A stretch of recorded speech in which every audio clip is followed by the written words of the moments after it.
कभी सोचा है कि एक बहुत ही साधारण से दिखने वाले गीत में कितनी गहरी, कितनी सच्ची आस्था छिपी हो सकती है? आज हम ठीक यही करने वाले हैं। एक बहुत ही प्यारे भजन के जरिए हम भक्ति की एक पूरी यात्रा पर चलेंगे और ये देखेंगे कि कैसे चंद सरल से शब्द भी कितनी गहरी भावनाओं को आवाज दे सकते हैं। अड़हुल के फूलवा से, अड़हुल के फूलवा से गुथी गुथी हार हो चलना सखी हाली हाली।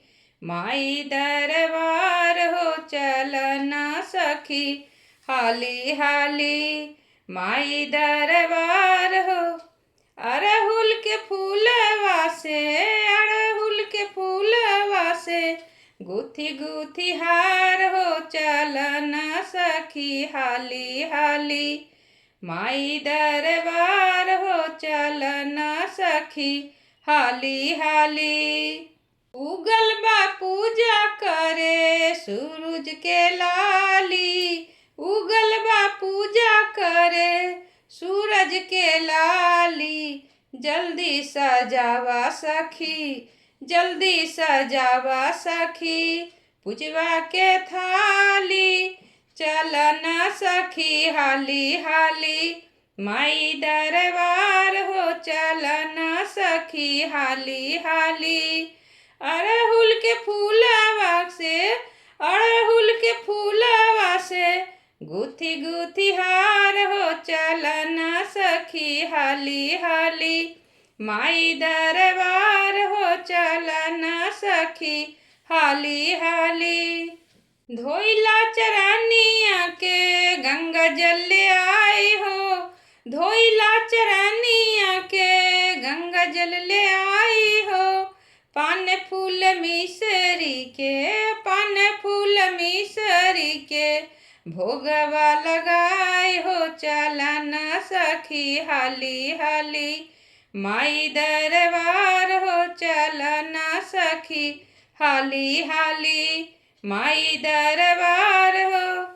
अड़हुल के फूलवा से, अड़हुल के फूलवा से गुथी गुथी हार हो चलना सखी हाली हाली। माई दरबार हो चलना सखी हाली हाली। चुनरी किनारे हम गोटवा लगाइब हो, रौरे दुअरिया मैया, रौरे दुअरिया मैया। सिरवा झुकाइब हो चलना सखी हाली हाली। माई दरबार हो चलना सखी हाली हाली। अड़हुल के फूलवा से, अड़हुल के फूलवा से गुथी गुथी हार हो चलना सखी हाली हाली। माई दरबार हो चलना सखी हाली हाली। तो ये भजन शुरू होता है इन शब्दों से, चलन सखी हली हली माई दरबार हो। सुनिए तो जरा, ये सिर्फ कुछ शब्द नहीं है, है ना?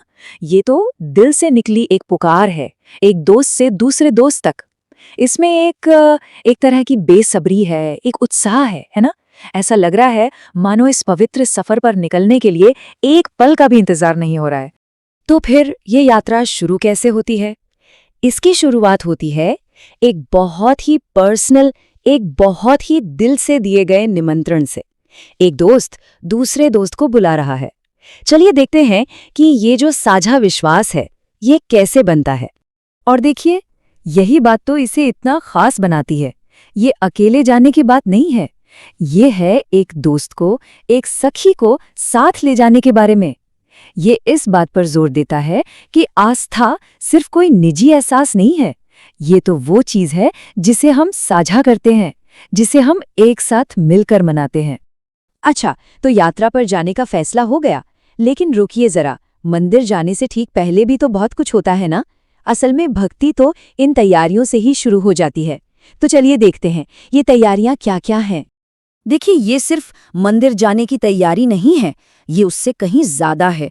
भक्ति तो सफर से बहुत पहले ही शुरू हो चुकी है।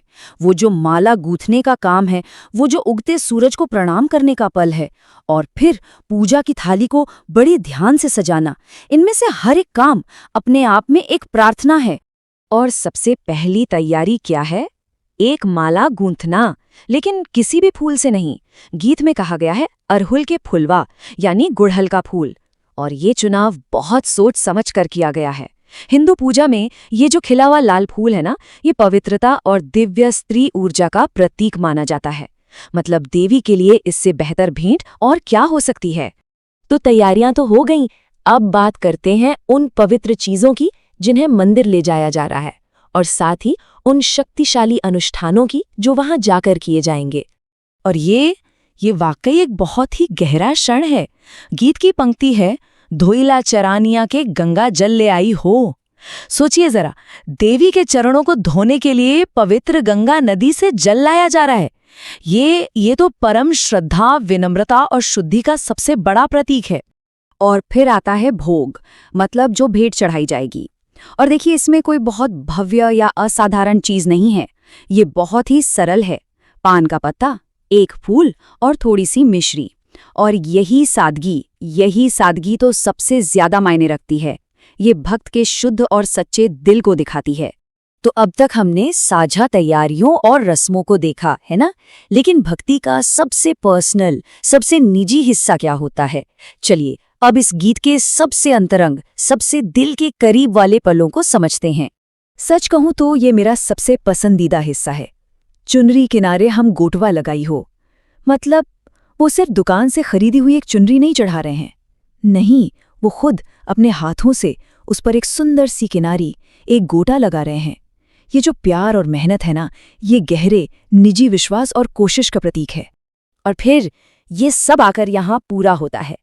वो सारी तैयारियां, वो पूरी यात्रा, सब कुछ बस इस एक पल के लिए था। रऊ रे दुरिया मैया श्री झुकाई हो, मतलब आपके द्वार पर मां मैं अपना शीश झुकाऊंगा। ये है पूर्ण समर्पण, श्रद्धा और प्रेम का अंतिम कार्य। तो इस खूबसूरत यात्रा से हम सीखते क्या हैं? चलिए अब इस सीधे साधे लेकिन बहुत गहरे गीत का जो सार है, जो इसका निचोड़ है, उसे समझते हैं। इस गीत की असली सुंदरता पता है किसमें है? इसके विरोधाभास में। देखिए, एक तरफ है माला गूंथने और थाली सजाने जैसे बहुत ही सरल, बहुत ही विनम्र काम, और दूसरी तरफ है माँ देवी का भव्य दरबार और पूर्ण समर्पण का वो अंतिम लक्ष्य। और इन दोनों को जोड़ता क्या है? वो है भक्ति। भक्ति ही वो पुल है जो इस साधारण को असाधारण से जोड़ता है। तो आखिर में संदेश बिल्कुल साफ है। भक्ति सिर्फ मंजिल तक पहुंचने का नाम नहीं है। भक्ति तो वो पूरी यात्रा है। हर एक छोटा कदम, फूल तोड़ने से लेकर गंगा जल ले जाने तक, हर एक काम अपने आप में पवित्र है। ये जो पूरी प्रक्रिया है ना, वही प्रार्थना है। और इसीलिए हम इस विश्लेषण को इस सवाल के साथ खत्म करते हैं, जिस पर सोचा जा सकता है। ये सोचना कितना अद्भुत है ना, कि कैसे सबसे सरल शब्द और सबसे छोटे काम सबसे गहरी और सबसे सच्ची आस्था को जाहिर कर सकते हैं। शायद सच्ची भक्ति वाकई में इन्हीं छोटे छोटे मगर सार्थक कामों में ही छिपी होती है।